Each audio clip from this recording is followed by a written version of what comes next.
पहा किती सुंदर दिसते। त्याच्यावरती एक लेस लावून घ्यायची। जर तुम्हाला माझा व्हिडिओ आवडत असेल डिझाईनचा तर तुम्ही चॅनलला प्लीज लाईक करा।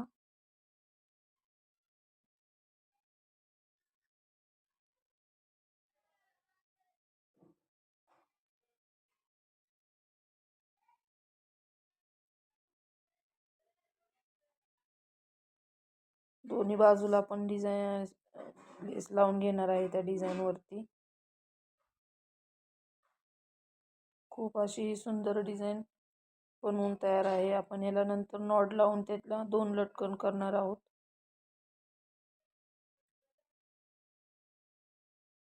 पाठीची पट्टी तयार करून हा पहा आपला